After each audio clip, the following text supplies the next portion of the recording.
At-Tufayl ibn Amr ad-Dawsi. Le prophète sallallahu alayhi wa sallam invoqua pour lui en ces termes. Ô Allah, notre Seigneur, accorde-lui un signe lui facilitant le bien qu'il compte faire. At-Tufayl était le chef de la tribu des Daous au temps de la Jahiliya. Il était très respecté chez les Arabes, il était de nature à faire le bien et s'éloigner de tout mal. Chez lui, la marmite était constamment sur le feu. En effet, il accueillait quiconque venait frapper à sa porte. Il nourrissait l'affamé, accordait sa protection aux craintifs et hébergeait celui qui en avait besoin. En plus de ces qualités, il maniait le verbe et était d'une grande éloquence, intelligent, perspicace, doté d'une grande sensibilité. Il savait adapter ses mots à chaque situation. Il savait apprécier les plus beaux discours à tel point qu'on l'aurait cru ensorcelé. At-Tufayl quitta sa tribu afin de rejoindre la Mecque. Le conflit entre le noble prophète d'Allah sallallahu alayhi wa sallam et les mécréants de Quraysh était déjà déclenché. Chaque partie voulait attirer le plus de gens vers eux. Le prophète sallallahu alayhi wa sallam appelait à Allah ayant pour seule arme la foi et la vérité. Quant aux mécréants de Quraysh, ils faisaient tout ce qui était possible et usaient de tous les moyens à leur disposition afin de contrer son appel et faire fuir les gens. At-Tufayl arriva à la Mecque et se retrouva malgré lui confronté à cette bataille, alors que de base, il ne se sentait nullement concerné, ni par Muhammad, ni par les Quraysh. À partir de là, une histoire incroyable va se produire et bouleverser la vie d'At-Tufayl. Je vous propose de l'écouter. At-Tufayl raconte: Je rentrais à la Mecque, et quand les notables de Quraysh me virent, ils vinrent aussitôt m'accueillir et me traitèrent avec le plus grand des honneurs, m'accordant de séjourner dans une maison luxueuse. Peu de temps après, les chefs de Quraysh me convièrent à une discussion et dirent: Mon cher Tufayl, tu es notre invité, et il est de notre devoir de te mettre en garde contre cet homme qui prétend être un prophète. Il a semé la discorde dans notre vie et a nuit gravement à notre cohésion, nous poussant à nous diviser les uns contre les autres. Nous craignons que cet homme ne t'influence et qu'il se produise chez toi et ton peuple la même division que chez nous. Nous te conseillons fortement de ne pas lui parler, de ne pas l'écouter, car ses paroles sont comme de la sorcellerie. Il va jusqu'à séparer le père du fils et la femme de son mari. At-Tufayl répondit: Je jure par Allah qu'ils n'ont cessé de me marteler les pires histoires sur lui, de me terroriser en citant ses actes odieux, que je pris la ferme résolution de ne strictement rien lui dire, ni rien écouter de lui, dans le but de me protéger moi et mon peuple. Un jour, je décidai de me rendre à la Kaaba, la maison sacrée, afin d'y accomplir le tawaf, de chercher la bénédiction auprès des statues pour lesquelles on vient en pèlerinage. J'avais au préalable rempli mes oreilles de coton afin de ne prendre aucun risque. Je ne voulais même pas entendre le son de la voix de Mohammed. Cependant, lorsque je pénétrai la mosquée sacrée, je le trouvai debout en prière. Sa prière ne ressemblait en rien à la nôtre, sa façon d'adorer non plus. Je fus émerveillé par ce que je voyais. Sa façon d'être en adoration m'attira. Sans prêter attention, je m'approchai de lui petit à petit, jusqu'à être assez proche pour l'entendre. Allah me permit d'entendre une partie de ce qu'il récitait. Ce que j'entendais était sublime, et je me dis aussitôt: Que ta mère te perde, ô Tufayl. Tu es un homme éloquent et poète. Tu sais différencier la belle parole de la plus vile. Comment peux-tu t'empêcher d'écouter les paroles d'un homme comme toi? Si ce que tu entends est bon, accepte-le. S'il est mauvais, rejette-le. Je restai ainsi jusqu'à ce que le prophète sallallahu alayhi wa sallam retournât chez lui. Au moment où il pénétrait sa maison, je l'interpellai ainsi. Ô Muhammad, ton peuple dit de toi ceci et cela. Je jure par Allah qu'ils m'ont tellement effrayé que j'ai mis du coton dans mes oreilles pour ne rien entendre de toi. Mais Allah en décida autrement. Et j'ai entendu des paroles merveilleuses. Explique-moi ce à quoi tu appelles. Il m'expliqua la nature de son message. M'a lu la sourate Al-Ikhlas et Al-Falaq. Je jure par Allah ne rien avoir entendu d'aussi beau et ne rien avoir vu de plus juste et droit que cette religion à laquelle il appelle. Au même instant, je tendis ma main et attestai La ilaha illallah Muhammadun Rasulullah et je devins musulman. Je résidai à la Mecque le temps d'apprendre les règles de l'islam et mémoriser ce que j'ai pu du Coran. Quand vint le moment de retourner auprès des miens, je dis Ô messager d'Allah, je suis un homme respecté et suivi dans ma tribu. Je retourne auprès d'eux et je compte les appeler à l'islam. Invoque Allah le Très-Haut de m'accorder un signe qui me sera utile lors de mon appel à eux. Et le prophète sallallahu alayhi wa sallam fit l'invocation mentionnée au début de l'histoire. Oh Allah, notre Seigneur, accorde-lui un signe lui facilitant le bien qu'il compte faire. Arrivant dans ma tribu de nuit, je me trouvais à un endroit surplombant les habitations des miens. Une lumière apparut entre mes yeux et produisait le même effet qu'une lampe. Je dis Ô mon Seigneur, doux et miséricordieux, fais que cette lumière se place à un endroit différent que mon visage. Je crains que ma tribu pense que c'est une punition due au fait que j'ai quitté leur religion. La lumière se déplaça aussitôt pour se positionner sur le haut de mon fouet. Les gens assistèrent au loin à cet événement et pensèrent que j'avais une lampe torche. Je descendais le chemin en direction de chez moi.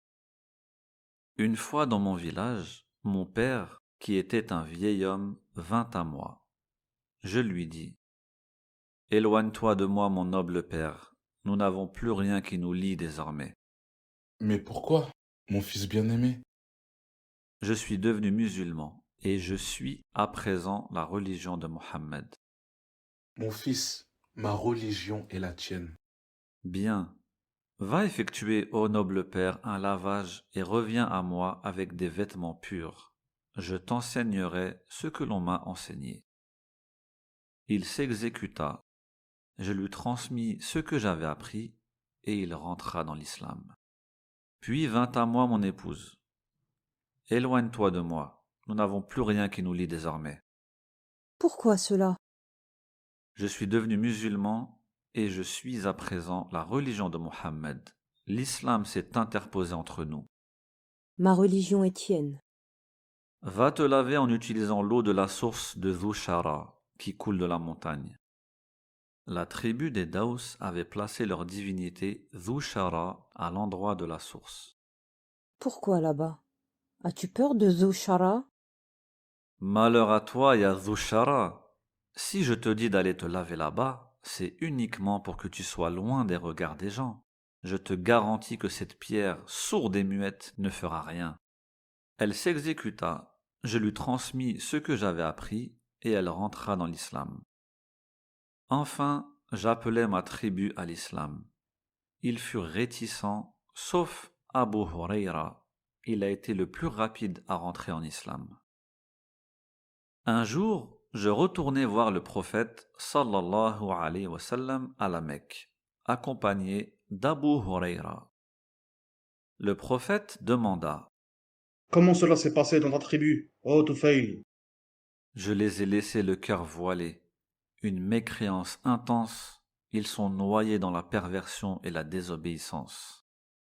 Le prophète sallallahu alayhi wa sallam se leva, fit ses ablutions, pria et leva ses mains au ciel. Abu Huraira dit Lorsque je l'ai vu faire cela, j'ai eu peur qu'il invoque Allah afin d'anéantir mon peuple. J'ai été dévasté de l'intérieur. Je pensais à mon peuple que j'aime. Cependant, le prophète sallallahu alayhi wa sallam invoqua ainsi. Oh Allah, guide la tribu de Daous. Oh Allah, guide la tribu de Daous. Oh Allah, guide la tribu de Daous. Il se tourna vers Tufail et lui dit. Retourne auprès de ton peuple, sois doux et bon envers eux, et appelle-les à l'islam. Je résidais dans ma tribu, les appelant à l'islam. Et pendant ce temps, le prophète sallallahu alayhi wa sallam émigra vers Médine, et se déroulèrent les batailles de Badr, Uhud et Khaybar. Après quoi, j'allais visiter le prophète sallallahu alayhi wa sallam, et avec moi, 80 familles de ma tribu avaient embrassé l'islam. Et quel bel islam ils avaient. Le prophète sallallahu alayhi wa sallam était heureux de nous voir. Le butin de la bataille de Khaybar était fraîchement arrivé. Il nous en donna une partie. Nous dîmes, ô prophète d'Allah, intègre-nous dans l'aile droite de ton armée, et ceci pour chaque bataille future.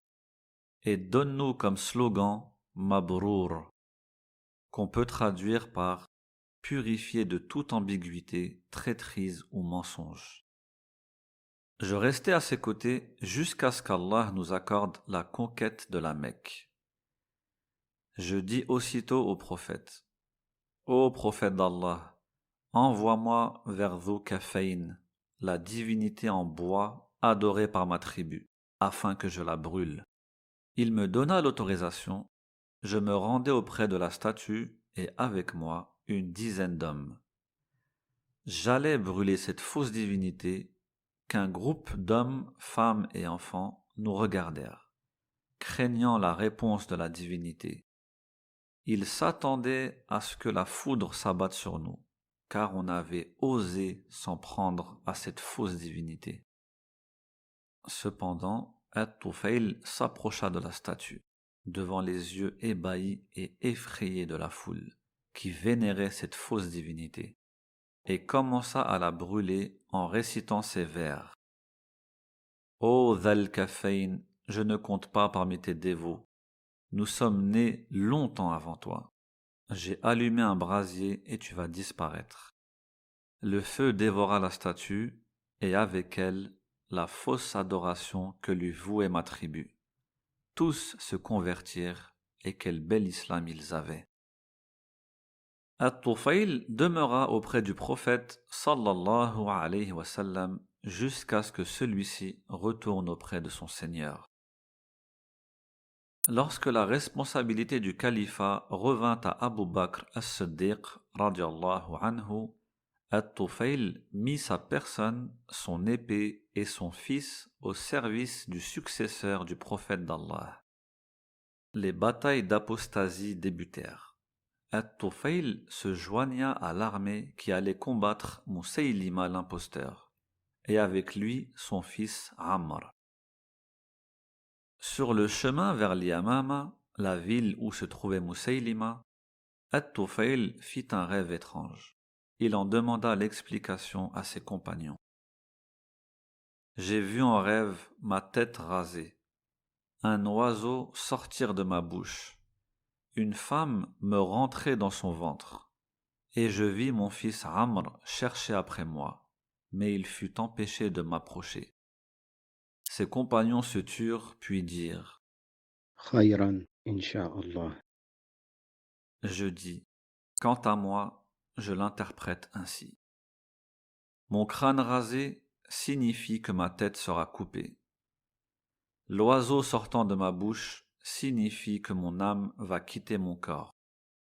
La femme qui me rentre dans son ventre signifie la terre dans laquelle je serai enseveli. J'espère mourir martyr. Quant à mon fils qui cherche après moi, cela signifie qu'il demande lui aussi le martyr, mais que je vais le devancer avec la permission d'Allah. Il atteindra son but plus tard.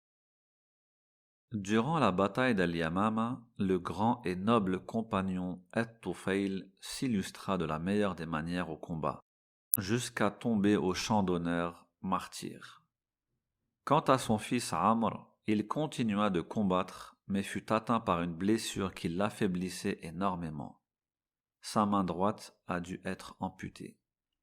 Il retourna à Médine, laissant derrière lui son père et sa main. Du temps du califat de Omar ibn al-Khattab, radiallahu anhu, Amr ibn Tufayl alla le visiter. Au même moment, on présenta un repas et tous s'assirent autour. Tous, sauf Amr, qui se tenait seul à l'écart. Omar lui dit: Que t'arrive-t-il? As-tu honte de ta main? Oui, commandeur des croyants. Je jure par Allah que je ne mangerai plus de ce plat jusqu'à ce que tu le mélanges avec ton moignon. Par Allah, aucun d'entre nous n'a une partie de ça au paradis, sauf toi. Il voulait dire par là la main coupée qu'il laissa à Al-Yamama. Amr, depuis que son père l'a quitté, pensait constamment à son désir de martyr. Alors, quand a débuté la bataille de Yarmouk, il s'empressa d'y participer, jusqu'à atteindre enfin le martyr, comme l'avait interprété son père à partir de son rêve. Qu'Allah fasse miséricorde à Tufayl ibn Amr ad-Dawsi. Il était martyr et père de martyrs.